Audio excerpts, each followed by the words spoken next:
میرے اعمال کی اصلاح کرم سے کر دے۔ الحمدللہ رب العالمین والصلاة والسلام علی سید المرسلین، اما بعد فاعوذ باللہ من الشیطان الرجیم، بسم اللہ الرحمن الرحیم۔ پڑھیے، الصلاة والسلام علیک یا رسول اللہ وعلی آلک واصحابک یا حبیب اللہ۔ الصلاة والسلام علیک یا نبی اللہ وعلی آلک واصحابک یا نور اللہ۔ میٹھے میٹھے اسلامی بھائیوں اور مدنی چینل کے ناظرین، درود پاک ویسے ہر دن پڑھیں، سبحان اللہ، برکتیں ہی برکتیں ہیں، مگر جمعے کے دن اللہ اکبر۔ آپ جب درود کے فضائل احادیث کی کتابوں میں دیکھتے ہیں نا، تو باقاعدہ الگ چیپٹر باندھا محدثین نے، یعنی عام درود پاک کے فضائل لکھے، پھر ایک آپ کو درود پاک کی فضیلت کی کتاب میں الگ چیپٹر ملے گا کہ جمعے کے دن درود پڑھنے کے فضائل، یعنی اتنی حدیثیں ہیں اسپیشلی فرائیڈے کے لیے، جمعے کے دن کے لیے۔ بڑی مشہور حدیث میرے آقا علیہ الصلوۃ والسلام فرماتے ہیں، جس کا مضمون ہے کہ جو کوئی شخص جمعہ کے دن 200 بار درود پاک پڑھے، اس کے 200 برس کے گناہ معاف کر دیے جاتے ہیں۔ اب یہ کتنی پیاری حدیث ہے۔ ایک اسی طرح کی حدیث، یہ بیسیکلی کثرت سے بتانے کے لیے، انکریج کرنے کے لیے کہ درود اس دن زیادہ پڑھے جائیں، گناہوں کی معافی کا ایک ایسا سبحان اللہ سلسلہ ہے۔ ایک اور حدیث پاک ہے جس کا مضمون ہے جو جمعہ کے دن 80 بار درود پاک پڑھے، اس کے 80 برس کے گناہ معاف کر دیے جائیں گے۔ تو یہ دن تو سبحان اللہ گناہ گاروں کی بن آتی ہے، گناہ گاروں کو موقع دیا جاتا ہے کہ پورے ہفتے میں اگر کوئی کمزوری رہ بھی گئی ہے تو اب جمعہ آ گیا ہے، اب درود پڑھ لو، اب تلاوت کر لو، اب دعائیں کر لو، اب اللہ سے رجوع لے آؤ۔ یہ جمعے کا دن سبحان اللہ، مفتی احمد یار خان نعیمی رحمت اللہ تعالی علیہ فرماتے ہیں، جمعہ کے دن کوئی نیکی کی جائے، اللہ کی بارگاہ میں جمعے کا شرف اور مقام اتنا اعلیٰ ہے کہ جمعہ کی ایک نیکی 70 گنا اس کا ثواب عطا کیا جاتا ہے، ملٹی پلائی بائی 70۔ سوچئے، اب سمجھدار لوگ بیٹھے ہیں، کاروباری لوگ بھی بیٹھے ہوں گے، ہمارے یہاں نارملی سپر اسٹور پہ یا کسی جگہ پر مارکیٹس وغیرہ میں اسکیم لگتی ہیں، 25% discount, 50% discount, buy 1 get 1 free, ایک خریدو دوسرا فری۔ لوگ گرمیوں کی چیزیں سردیوں میں خرید لیتے ہیں، ارے بھائی ابھی تو گرمیاں، ابھی سے جیکٹ خرید دی ہے یار، سستا مل رہا تھا، ایک فری مل رہا تھا، سردیوں میں کام تو آئے گا نا، چلو لے لو بھائی۔ سردیوں میں گرمیوں کی چیزیں خرید رہے ہوتے ہیں، کیوں؟ سستا۔ ہم دنیا کے نفع کے لیے، دنیا کے بینیفٹ کے لیے ٹریول بھی کرتے ہیں، جا کر خرچ بھی کرتے ہیں۔ مجھے اچھی طرح یاد ہے، افریقہ کے غالباً ایک ملک میں تھا، تو بارڈرز ملے ہوئے ہوتے ہیں، ہم بارڈر ہم نے کراس کیا، ایک ملک کا جیسی بارڈر کراس کیا، بارڈر کراس کرتے ہی ایک بہت بڑا ویرانہ تھا لیکن بہت بڑا شاپنگ مال بنا ہوا اور گاڑیوں کی قطاریں۔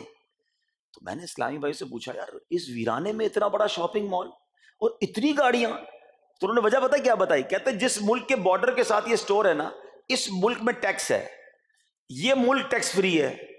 اچھا، اس ملک نے اپنے بزنس کو چلانے کے لیے اپنے ملک کے اندر مال بنے ہوں گے، ایک اسپیشل مال یہاں بنا دیا تاکہ اس ملک والے سفر کر کے آئیں اور پورے مہینے کا سامان اس سٹور سے لے کے واپس چلے جائیں، صرف ٹیکس بچانے کے لیے ایک ایک مہینے کا سامان۔ اچھا، گاڑیوں کی لائنیں۔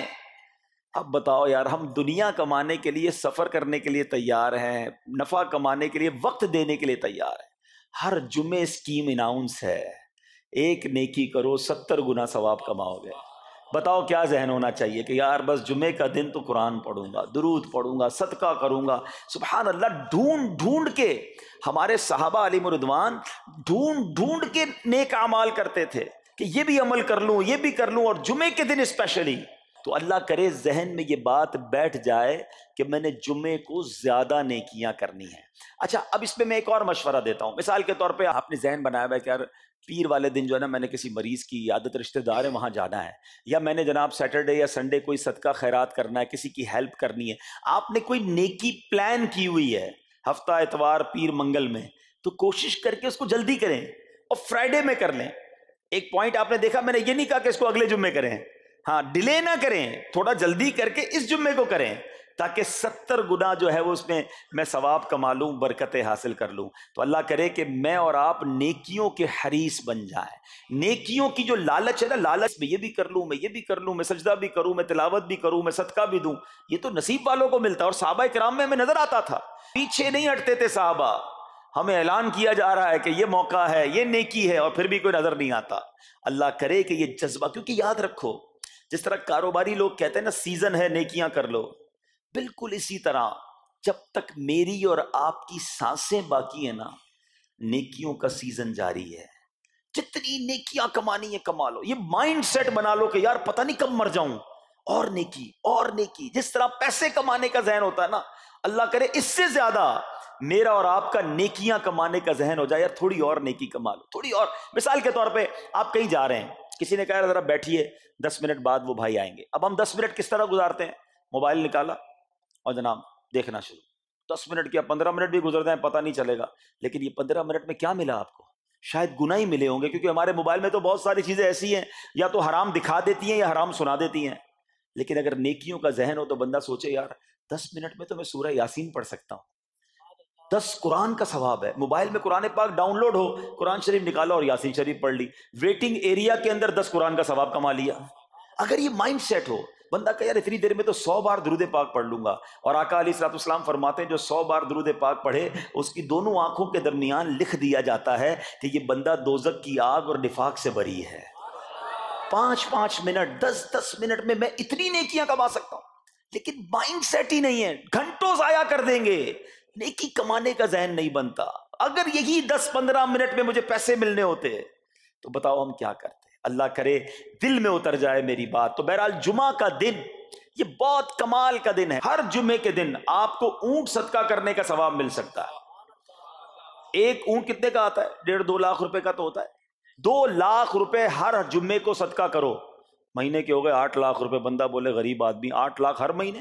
جی جناب، ہر مہینے 8 لاکھ کم و بیش آپ صدقہ کرنے کا ثواب کما سکتے ہیں۔ کیسے؟ کتنا آسان۔ نبی پاک علیہ الصلوۃ والسلام فرماتے ہیں جس کا مضمون ہے جو جمعے کے دن سب سے پہلے آتا ہے اسے اونٹ صدقہ کرنے کا ثواب ملتا ہے، جو اس کے بعد آتا ہے اسے گائے صدقہ کرنے کا ثواب ملتا ہے۔ اللہ کی رحمت سے ہر جمعے فرشتے مسجد کے دروازے پر کھڑے ہوتے ہیں، ہم اللہ سے دعا کرتے ہیں اللہ تیری نوری مخلوق کے صدقے ہم پر رحم فرما، ہماری مغفرت فرما۔ مگر جب امام خطبے کے لیے کھڑا ہو جاتا ہے، آقا علیہ الصلوۃ والسلام فرماتے ہیں وہ رجسٹر بند کرتے ہیں اور وہ بھی آ کر امام کا خطبہ سننے کے لیے بیٹھ جاتے ہیں۔ تو جلدی آ کر، کچھ منٹ پہلے آ کر، اچھا علم دین الگ ملتا ہے، ظاہر ہے یہاں ہر جمعے بیان ہوتا ہے، وہ بیان سننے کو آپ کو الگ ملے گا، نیکی کی دعوت الگ ملے گی، اور سبحان اللہ اونٹ صدقہ کرنے کا ثواب۔ تو مبارک ہو انہیں جو جلدی آتے ہیں۔ تو بہرحال اب میں چاہتا ہوں کہ جب بات جمعے پر ہی ہو رہی ہے تو ایک میں نے اور آپ کو پیغام دینا تھا۔ جمعے کو خطبہ دیا جاتا ہے، سالوں سے خطبہ سن رہے ہیں۔ مجھے اچھی طرح یاد ہے جب میری عمر شاید 17-18 سال تھی تو سن کر آدھا خطبہ تو مجھے اسی وقت یاد ہو گیا تھا، اب شاید پونا یاد ہو گیا ہوگا۔ آپ میں سے بھی کئیوں کو 60-70-80% خطبہ یاد ہوگا کیونکہ ہر جمعے سنتے ہیں۔ مگر کس کو یہ تجسس ہوا کہ یہ ہر جمعے امام صاحب پڑھتے ہیں، اس میں پیغام کیا ہے، اس کا ترجمہ کیا ہے، اس میں ہمیں کیا جاتا ہے؟ بس سر جھکاتے ہیں، ہاتھ باندھتے سنتے رہتے ہیں، کچھ سو بھی جاتے ہوں گے۔ ارے اللہ کے بندو سوچو تو صحیح کہ ہر جمعے کو سنتا ہوں، آدھا پونا یاد بھی ہو گیا، پیغام کیا ہے؟ 2 باتیں، ایک حدیث پاک اور ایک خوبصورت پیغام ہر جمعے کو آپ سنتے ہیں، ٹھیک ہے؟ حدیث ذرا سنیے گا۔ اللہ کے حبیب علیہ الصلوۃ والسلام فرماتے ہیں البر لا یبلا والذنب لا ینسا والدیان لا یموت۔ سنے ہوئے نا یہ الفاظ؟ ایسا لگ رہا ہے کہ یار یہ الفاظ تو کانوں میں ہر جمعے آتے ہیں، ٹھیک ہے؟ آگے فرمایا اعمل ما شئت کما تدین تدان، یہ ایک حدیث ہے، ٹھیک ہے؟ اس کے بعد قرآن کی ایک آیت تلاوت ہوتی ہے فمن یعمل مثقال ذرۃ خیرا یرہ ومن یعمل مثقال ذرۃ شرا یرہ۔ یہ کانوں نے کئی بار، کہوں کہ سینکڑوں بار سنے ہیں، مگر اس میں پیغام کیسا ہے؟ دل ہلا دینے والا پیغام، بڑا سمجھانے والی بات ہے اس حدیث میں۔ البر لا یبلا، میرے آقا فرماتے ہیں نیکی پرانی نہیں ہوتی، کرتے جایا کرو، یہ نیکی تمہارے اکاؤنٹ میں جمع ہو رہی ہے۔ میں اور آپ بھول جائیں گے، میرا رب نہیں بھولتا۔ اس کے خزانے بڑے ہیں. جہاں نیکی پرانی نہیں ہوتی نا، اگلا جملہ سنو، وَالذَّنبُ لَا يُنسَى، گناہ بھلایا نہیں جاتا. میں اور آپ بھول گئے. افسوس یہ ہے، عجیب کہانی ہے یہ، تو ایک عجب الگ ٹاپک ہے کہ آج جس سے ملاقات کرو اس کو 15 سال 20 سال 25 سال پرانی نیکیاں یاد ہیں. لوگ ملتے ہیں کہتے ہیں 1990 میں حج کیا تھا، 95 میں عمرہ کیا، 2002 میں فلاں مسجد بنائی. آپ کی دعوت اسلامی کے قافلے میں بھی 2005 میں گیا تھا. ساری نیکیاں 15 20 سال پرانی یاد ہیں. گناہ کل جھوٹ بولا تھا یاد ہے؟ کل رات کو بد نگاہی ہو گئی تھی وہ یاد ہے؟ پرسوں غیبت کی تھی وہ یاد ہے؟ سالوں تو چھوڑو، ہم گھنٹے پہلے کا گناہ بھول جاتے ہیں. مگر حدیث ڈرا رہی ہے، سمجھا رہی ہے کہ دیکھو وَالذَّنبُ لَا يُنسَى، گناہ بھلایا نہیں جاتا. تم بھول گئے ہو مگر کہیں لکھا ہوا ہے، جواب دینا ہے. اور آگے فرمایا وَالدَّيَّانُ لَا يَمُوتُ، فرمایا کہ جو فیصلہ کرنے والا ہے اسے موت نہیں آتی. اللہ کو موت نہیں آنی، میں اور آپ مر جائیں گے. جس نے ڈیسیشن لینا ہے، جس نے فیصلہ کرنا ہے، اسے موت نہیں آنی.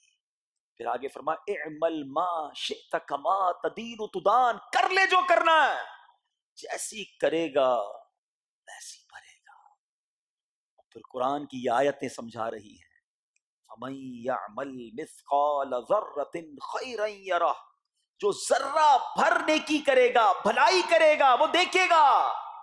وَمَن يَعْمَلْ مِثْقَالَ ذَرَّةٍ شَرًّا يَرَهُ، کہ جو ذرہ بھر برائی کرے گا وہ بھی دیکھے گا. یہ اتنا شاندار جمعے کا پیغام ہر جمعے خطبے میں دیا جاتا ہے. اللہ کرے یہ دل کی گہرائیوں میں اتر جائے. دروازہ بند کر کے، اندھیرا کر کے، اکیلے میں گناہ کرنے والا سوچے کہ ٹھیک ہے دنیا میں کوئی نہیں دیکھ رہا مگر میرا رب دیکھ رہا ہے، مجھے اس ذرہ بھر گناہ کا بھی جواب دینا پڑے گا. لوگ کہتے ہیں چھوٹی سی بات ہے یار، چھوٹا سا گناہ ہے، ٹھیک ہے چلتا ہے، سبھی تو کرتے ہیں. نہیں جناب، وہ نقطہ نواز ہے. وہ معاف کرنے پہ آئے تو 100 بندوں کے قاتل کو معاف کر دے، اور وہ پکڑنے پہ آئے تو ایک نقطے پر پکڑ فرما دے. ہمیں ڈرنا ہوگا، ہمیں خوف اپنے دل میں طاری کرنا ہوگا، کیونکہ یہ گناہ میری آخرت میں میری پکڑ کا سبب بن سکتے ہیں. بالکل اسی طرح چھوٹی چھوٹی نیکیاں سمجھ کے چھوڑ دیتے ہیں. یار سنت غیر موقدہ ہی ہے نا، نفل ہی تو ہے نا، سنت ہی تو ہے نا، ٹھیک ہے درود پڑھنا چاہیے، نہیں پڑھا تو کوئی بات نہیں. ارے یار کون اجتماع میں جائے، کون درس میں بیٹھے، صدقہ دینا کوئی واجب تو نہیں، زکوٰۃ تو پوری دیتا ہوں. چھوٹی چھوٹی نیکیاں سمجھ کر چھوڑتے ہو. ارے وہ تو کتے کو پانی پلانے والے کو اس سبب سے بخش دیا کرتا ہے، راستے سے پتھر ہٹانے والے کو بخش دیا کرتا ہے. فرمایا نا البر لا یبلا، نیکی پرانی نہیں ہوگی، کرتے جایا کرو.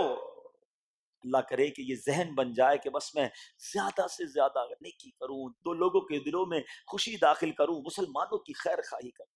اس ایک ہی حدیث پر، ان آیتوں پر میں مزید بھی بہت بات کر سکتا ہوں، لیکن میں نے اشارہ دیا کہ ضرور اس پر توجہ دیں. اور ایک شاندار پیغام ہر جمعے میں ہم سنتے ہیں. کیا شاندار وہ پیغام ہے! وہ پیغام ہے الا لا ایمان لمن لا محبت له. یاد ہے سب کو؟ جمعے میں سنتے ہو نا، اور 3 بار کہتے ہیں امام صاحب الا لا ایمان لمن لا محبت له، الا لا ایمان لمن لا محبت له. کبھی تو امام صاحب کو روکتے، حضور یہ ہر جمعے کو پڑھتے بتائیں تو اس میں ہے کیا؟ نہیں ہمیں کیا ضرورت ہے، بس جمعہ ہو گیا بس ٹھیک ہے، ٹائم پورا ہو گیا، فرض پورا ہو گیا. ارے اللہ کے بندو سمجھو تو صحیح اس میں میسج کیا ہے. اللہ اکبر، سنو اس کا مطلب کیا ہے، سنو الا لا ایمان لمن لا محبت لا، سن لو اس کا ایمان نہیں جس کے دل میں نبی پاک سے محبت نہیں، ایمان ہی نہیں ہے. ارے جس دل میں نبی پاک سے محبت نہیں اس کا ایمان ہی نہیں ہے. اعلیٰ حضرت امام اہل سنت ایسے ہی نہیں لکھتے کہ اللہ کی سرتابہ قدم شان ہے یہ، انسان نہیں انسان، وہ انسان ہے یہ. قرآن تو ایمان بتاتا ہے انہیں، اور ایمان یہ کہتا ہے میری جان ہے یہ. ایمان کمپلیٹ ہی نہیں ہوتا نبی پاک علیہ الصلوۃ والسلام سے محبت کے بغیر. اور یہ بات ایسا لگتا ہے انفارچونیٹلی کہ غیر مسلم جانتے ہیں، تبھی تو وہ سازشیں کرتے ہیں. انہیں پتا ہے. آپ بتائیں دنیا کے کس ملک میں نماز روکی جاتی ہے؟ نہیں روکی جاتی. مسجدوں کی تعمیر ہو رہی ہوتی ہے، تلاوت قرآن ہو رہی ہوتی ہے، کوئی نہیں روکتا، قرآن چھپ رہے ہیں. لیکن بار بار اگر حملہ ہوتا ہے، بار بار اگر اٹیک ہوتا ہے تو اس لیے ہوتا ہے کہ ان مسلمانوں کے دلوں سے ان کے نبی کی محبت کو نکال دو. ان مسلمانوں کے دلوں میں اگر یہ محبت رسول رہ گئی تو یہ پھر بھی دوبارہ آ کر یکجا ہو جائیں گے, ایک ہو جائیں گے, نیک ہو جائیں گے. کسی طرح دل سے محبت رسول صلی اللہ تعالی علیہ وسلم نکالی جائے, اور اسی وجہ سے یہ ساری سازشیں کی جاتی ہیں. معاذ اللہ نبی پاک علیہ الصلوۃ والسلام کی گستاخیاں کی جاتی ہیں تاکہ چیک کیا جائے ان پر اثر بھی پڑتا ہے کہ نہیں, کوئی اوپر نیچے ہوتا بھی ہے کہ نہیں, کہ اپنی دنیا میں مگن ہے, اس کو احساس ہی نہیں ہے. میرے میٹھے اسلامی بھائیوں, دنیا کا دستور ہے جب کسی چیز کی ڈیفیشینسی ہو جائے نا تو اس کی ایفیشینسی بڑھائی جاتی ہے. مثال کے طور پہ کسی کے جناب جسم میں وٹامن ڈی کم ہو, ہم کیا کرتے ہیں, وٹامن ڈی کی ٹیبلٹس لے کر اس کو پھر بڑھاتے ہیں. کیلشیم کی کمی ہو, ڈاکٹر کہتا ہے بھائی تھوڑی کیلشیم کی دوائی پیو, تمہارے اندر کیلشیم کی کمی ہو رہی ہے. جب کسی چیز کی کمی کی جائے اس کو بڑھانے کی کوشش کی جاتی ہے. اگر یہ دنیا کے چند لوگوں کا یہ پلان ہے کہ مسلمانوں کے دلوں سے عشق رسول نکالو, تو اب میرا اور آپ کا کام یہ ہے کہ انشاءاللہ عشق رسول کو اب اضافہ کریں گے, اب نبی پاک کی محبت میں اور اضافہ کریں گے, سرور کائنات علیہ الصلوۃ والسلام کی محبت میں زندگی گزاریں گے, خود بھی سچے عاشق رسول بنیں, اپنی نسلوں کو عاشق رسول بنائیں. اللہ سلامت رکھے میرے پیر و مرشد کو. 30 سال پہلے, یہ آج کل کا شعر نہیں ہے, اب بچپن سے یہ نعت سن رہے ہیں, کم و بیش 25-30 سال پہلے میرے مرشد نے کیا پیاری التجا پیش کی, اپنی نسلوں کے لیے کیا ہمیں پیغام دیا. کہتے ہیں میری آنے والی نسلیں تیرے عشق ہی میں مچلیں, میری آنے والی نسلیں تیرے عشق ہی میں مچلیں, انہیں نیک تم بنانا مدنی مدینے والے. یہ ہے پیغام دعوت اسلامی کا کہ ہم بھی عاشق رسول بنیں, کسی صورت ہمارے دل سے عشق رسول کم نہ ہو, اور جناب ہماری نسلوں میں ہم عشق رسول اتاریں. تو مجھے اور آپ کو اس ڈیفیشینسی کو ایفیشینسی میں, اس میں اضافے کا اہتمام کرنا ہوگا. اب آئیے دیکھتے طریقے کیا ہیں, کیسے عشق رسول بڑھے گا, کیسے دلوں میں محبت رسول بڑھے گی. کیونکہ جمعے کا یہ اعلان ہر جمعے سنتے ہو, الا لا ایمان لمن لا محبت لا, وہ ایمان ہی کامل نہیں ہے, وہ ایمان ہی کمپلیٹ نہیں ہے جس دل میں عشق رسول نہیں ہے. تو عشق رسول بڑھے گا کیسے جناب؟ تو دنیا کا بڑا سمپل فارمولا ہے کہ عشق بغیر اطاعت کے کمپلیٹ ہی نہیں ہوتا. دنیا میں بھی آپ جس سے محبت کریں, ہو ہی نہیں سکتا کہ آپ جس سے محبت کریں اس کی بات نہ مانیں. ایسا ہو سکتا ہے کہ میں آپ سے محبت بڑی کرتا ہوں, مانوں گا ایک بھی نہیں آپ کی؟ نہیں جناب. جس سے محبت ہوتی ہے بندہ کہتا ہے آپ کے لیے جان حاضر, آپ حکم تو کریں, آپ کا فرمان سر آنکھوں پر. یہ دنیا کا دستور ہے. تو اگر آپ واقعی نبی پاک سے محبت کرتے ہیں یا سچے عاشق رسول بننا چاہتے ہیں تو پھر فرمان رسول پر عمل کرنا ہوگا, نبی پاک کے طریقے پر عمل کرنا ہوگا, اطاعت رسول کرنی ہوگی, تبھی آپ سچے عاشق رسول کہلائیں گے. یہ ہو نہیں سکتا کہ ایک طرف تو میں نعرہ لگاؤں کہ غلامی رسول میں موت بھی قبول ہے, اور دوسری طرف نبی پاک کا طریقہ قبول نہ ہو, نہ سچ قبول ہو, نہ مسلمانوں کی خیر خواہی قبول ہو, معاذ اللہ, نہ سنتیں قبول ہو, نہ نماز قبول ہو. جمعے کی نماز میں مسجدیں فل ہیں, کیا عصر کی نماز میں بھی ہوں گی؟ کیا عصر فرض نہیں ہے؟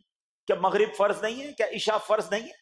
میرے آقا فرماتے ہیں جعلت قرۃ عینی فی الصلاۃ, کہ نماز میں میری آنکھوں کی ٹھنڈک ہے. ان گستاخان رسول کو یہ جواب دینا ہے کہ تم جتنی نبی پاک علیہ الصلوۃ والسلام کی معاذ اللہ شان میں گستاخی کرو گے, دنیا میں تو نیست و نابود ہو ہی جاؤ گے, مگر تم دیکھو گے کہ تمہارا ہر قدم ہمارے عشق رسول میں اضافے کا باعث بنے گا, ہمارے انشاءاللہ نبی پاک کے قریب ہونے کا باعث بنے گا. آؤ نیت کریں کہ آج کے بعد ہماری کوئی نماز قضا نہیں ہوگی, آج کے بعد زندگی نبی پاک کی سنتوں کے مطابق گزرے گی. میرا چہرہ, میرا لباس, میرا کردار بتائے کہ میں کس کا امتی اور کس کا عاشق ہوں. ارے مجھے بتانا کیوں پڑے میں کس کا امتی ہوں, مجھے دیکھ کر پتا چل جائے. وہ شاعر لکھتے ہیں نا, فنا اتنا تو ہو جاؤں میں تیری ذات عالی میں, حضور فنا اتنا تو ہو جاؤں میں تیری ذات عالی میں, جو مجھ کو دیکھ لے اس کو تیرا دیدار ہو جائے. اللہ پاک نبی پاک علیہ الصلوۃ والسلام کے سچے عاشقوں میں ہمیں شامل فرمائے. جمعے کا دن ڈھونڈ کر نیکیاں کرنے کا دن ہے, تو ہمیں جمعے کے دن مزید نیکیاں کرنے کی اور اچھی نیتیں کرنے کی توفیق عطا فرمائے. میرے اعمال کی اصلاح